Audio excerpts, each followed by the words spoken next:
컴프의 영화책. 오늘은 1993년도 작품인 순수의 시대라는 영화입니다. 감독은 마틴 스콜세지 감독의 작품이고요. 배우는 다니엘 데이 루이스가 유랜드 아처 역을 맡았고, 미셀 파이퍼가 엘렌 올렌스카 역을 맡았습니다. 순수의 시대는 세계문학 전집에도 있는 작품인데, 어쨌든 마틴 스콜세지 감독이 만들었다는데 의미를 두고 이 영화를 보게 됐습니다. 이게 1890년대 뉴욕 사교계의 어떤 얘기입니다. 일종의 집안 같은 가문? 이런 쪽에서 유랜드 가문, 여기 아처가의 유랜드와 그리고 민코트가의 메이가 약혼을 놓고 있는 그런 상황에서 유럽의 귀족과 결혼했던 메이의 사촌 엘렌이 미셀 파이퍼죠. 엘렌이 이혼을 하고, 이혼을 금기시대에서 못하고 어쨌든 미국으로 돌아온 그런 상황에서 이 아츠가 유랜드와 엘렌, 미셀 파이퍼의 어떤 사랑 얘기라고 할 수 있겠네요. 이걸 사랑 얘기라고 해야 되나? 일단 이 당시 어떤 미국의 그 가문들의 어떤 분위기, 무도회를 하고 파티를 하고, 어떤 정장에, 그리고 식탁에 모여서 얘기를 하면서 식사를 하는 장면이라든지, 이런 것들이 굉장히 고풍스럽게 잘 표현되어 있다. 그래서 오페라를 듣고, 오페라 극장에서부터 시작하죠. 그리고 파티에서 무도회를 하고 식사를 즐기는 그런 장면들까지, 숟가락 하나하나, 음식 하나하나, 테이블, 그릇 하나까지 아주 세세하게 보여주는 영화라고 할 수 있습니다.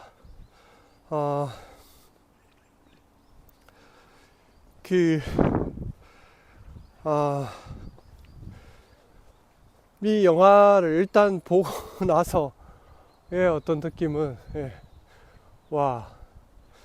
마틴 스콜세지 감독은 정말 천재적이다 보다는, 이런 영화를 이렇게 표현한다고? 라는 생각이 굉장히 많이 들었습니다. 이게 사실 약간 사랑 얘기인데 굉장히 밀도감 있게 애절함이, 영화를 딱 보고 나서 애절함이 가득한 어떤 영화라는 느낌이 너무 강하게 드는 거죠. 그래서 영화를 이렇게 표현을 할 수가 있나? 이렇게 감정을 몰아붙이는 영화를 만들 수가 있나? 최근에 간만에 본 그런 느낌이었습니다. 그래서 그 여운이 굉장히 강해가지고 마지막 장면을 보고 극장을 일어날 수가 없었어요. 계속 그 음악을 듣고 이럴 수밖에 없는 매봉산을 걷고 있습니다. 그래서 그 잔상이 굉장히 강했다. 그리고 이 미셀 파이퍼의 연기도 굉장했고, 이 브랜드 역할을 한 배우들의 그 감정선의 어떤 연기들이 대단했다. 이 둘이 서로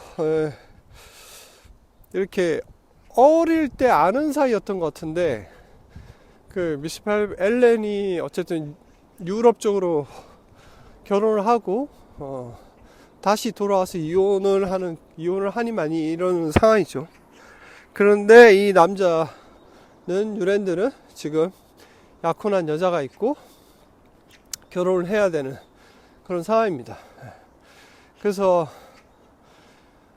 거기다가 이 메이라는 약혼녀의 사촌 언니죠, 엘렌이. 예, 그런 사이다 보니까 둘은 근데 미묘한 그 사이에서 계속 뭔가 그 줄타기를 계속 하고 있는 그런 상황이죠. 그런 상황 속에서 인상 깊었던 장면은 그 바닷가에서 엘렌이 바다를 쳐다보고 있는 장면에서 뉴랜드가 얘기합니다.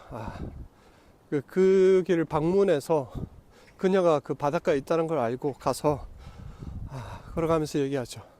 그녀가 나를 돌아보면, 나를 한 번이라도 돌아보면, 저 배가, 그 바닷가에 배가 있었습니다. 저 등대를 지나기 전에 나를 돌아보면 나는 그녀에게로 가겠다고. 근데 그녀는 돌아오지 않습니다. 그 장면이 굉장히 아름답게 묘사가 되어 있습니다. 근데 나중에 나중에 다시 만나서 얘기할 때 그러죠. 당신이 오는 걸 알았고 나는 일부러 돌아보지 않았다고. 이게 뭐 우연과 필연에 대한 얘기일 수도 있는데, 둘은 굉장히 운명적인데도 불구하고 운명적임에도 불구하고, 여기 뭐 스포를 얘기할 수밖에 없겠죠. 불구하고 둘은 끝끝내 맺어지지 않습니다. 그리고 메이와 결혼을 했고, 여기서 대단한 점이 나오는데, 메이와 결혼을 했고, 남자는 이제 메이에게 나는 엘렌을 좋아한다는 얘기를 몇 번이나 하려고 시도를 합니다. 시도를 하는데 그 말을 하려고 할 때마다, 이게 모르겠어요, 여자의 그 묘한 감인지 모르겠지만 메이는 그 말을 못하게 막습니다. 그래서 처음에는 그냥 되게 우연인가 이렇게 생각했는데, 나중에 영화 다 끝나고 보니까 메이는 이 사실을 알고 있었고 모른 척 했던 거죠.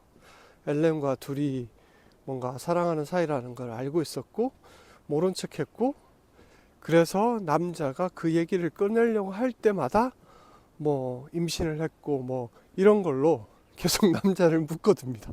그래서 이 영화의 뭐 결과적으로 승자는 메이라고 할 수 있지만, 메이가 그렇게 부각되어 나오지는 않습니다. 하지만 이 뉴랜드와 엘렌의 관계가 진짜 애절합니다. 애절합니다. 그래서 영화의 결론은 메이와 결혼해서 아이들을 낳고, 이제 세월이 지나서 머리가 희끗해진 노인이 된 뉴랜드가 엘렌이 살고 있다는 집에 아들이 그것도 안내를 해서, 어머니가 죽기 전에, 메이가 죽기 전에 아버지를 엘렌을 만나게 해드려라 라는 그런 유언을 하고 죽었답니다. 그래서 이제 그 아들이 엘렌을 만나게 하기 위해서 그 집 앞까지 아버지를 데리고 갑니다. 근데 그 아버지가 그 엘렌이 있는 건물로 들어가지 못하고 돌아서는 그 장면에서 영화가 끝납니다. 그 장면이 근데 얼마나 쓸쓸하게 느껴지든지, 뭔가 말로 할 수 없는, 그 세월이 흐른 후에 자신이 좋아했던 여자를 다시 만나게 되는 기회가 왔는데, 그거를 차마 만나지 못하고 뿌리치고 돌아서야 되는 그 한 남자의 어떤 먹먹한 심정? 감정이 이렇게 막 물밀듯이 밀려오는 거죠. 그런 영화입니다. 그래서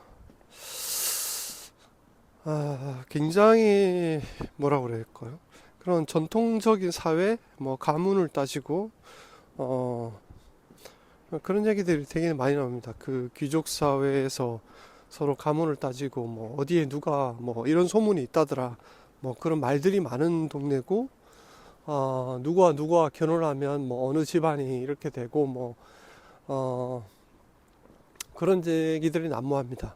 그래서 엘렌은 그런 유럽의 어떤 귀족사회에 약간 환멸을 느끼고 사실 미국으로 다시 돌아온 거였는데, 미국에서도 여전히 그런 뭐 그 풍습과 관습과 제도에 얽매여 있는 그런 모습들을 보면서 어쨌든 좀 탈피를 하려고 하죠.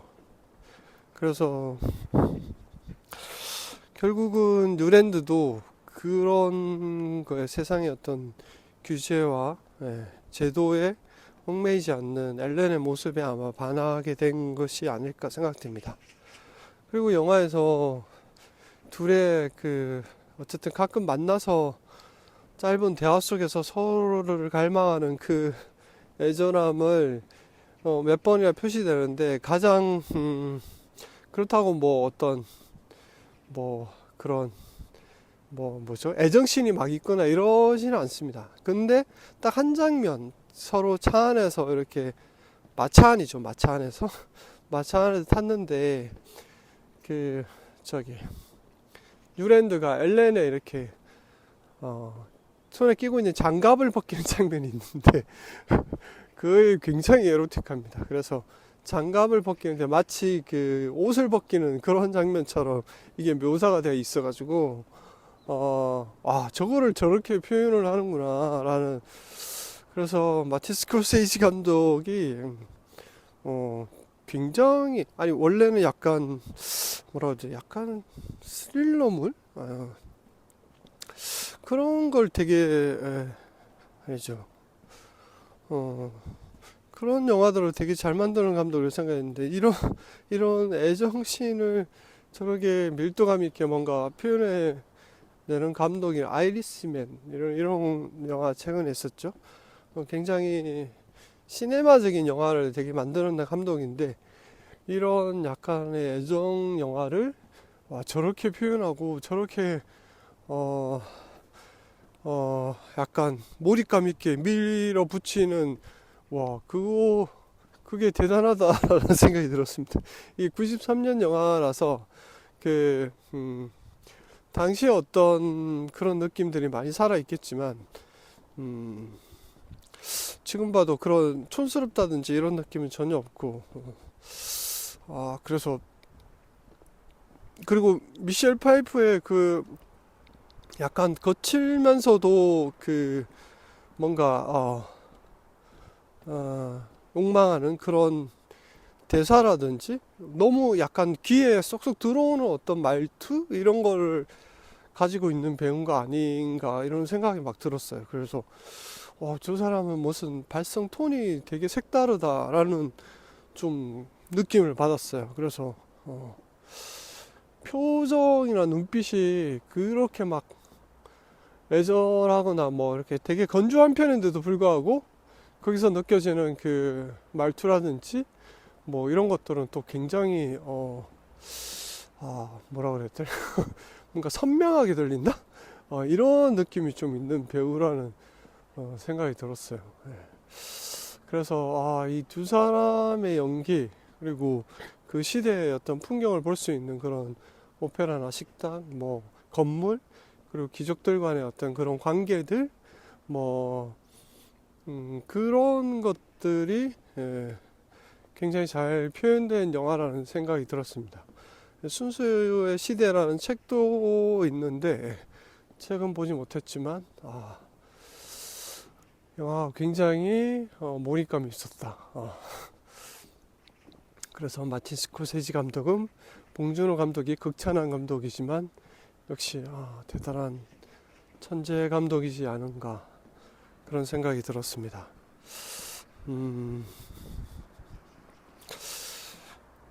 그래서 그 마차 안에서의 두 사람의 어떤 씬이 굉장히 멋있었고, 바닷가에서 멀어져 가는 그 배를 바라보는 그 씬도 그랬고, 이게 되게 아날로그적인 그런 감성의 그 시대적인 그런 게 좀 있는 것 같기도 하고, 그리고 그 마지막에 그 쓸쓸하게 뒤돌아서야만 하는 그 한 남자의 어떤 고독함과 그 쓸쓸함이 보였던 것 같고, 사실 만나서 뭐 하겠어요. 이제 다 늙어서 이제 만나서 뭐 근데 그것들을 일종의 조정했다고 볼 수 있는, 컨트롤했다고 볼 수 있는 그 메이라는 여인도 정말 대단하다는 생각이 들었습니다. 그 모든 걸 알고 내색하지 않고 자기의 뜻대로 뭔가를 끌고 가기 위해서 남자가 말을 하지도 못하게 만들었고, 어떤 사건들로 계속 그냥 그 삶을 이어왔다는 거죠. 그것도 정말 대단한 것 같아요. 그 끈질김과 뭔가 인내와 얼마나 또 마음속에 상처는 크겠어요. 그래서 그 인내하면서 살아온 그 세월을 고스란히 안고 먼저 죽었다는 게, 그 자식들을 남기고, 거기다가 그 유언으로 아버지를 엘렌과 만나게 해주라는 그 말을 했다는 것 자체도 굉장히 충격적이죠. 그래서 간만에 참 90년대 그런 아날로그적인 그런 감성의 어떤 진한 풍미를 느낄 수 있는 마틴 스콜세이지 감독의 1993년도 영화 순수의 시대였습니다. 오늘은 매봉산이었습니다. 안녕.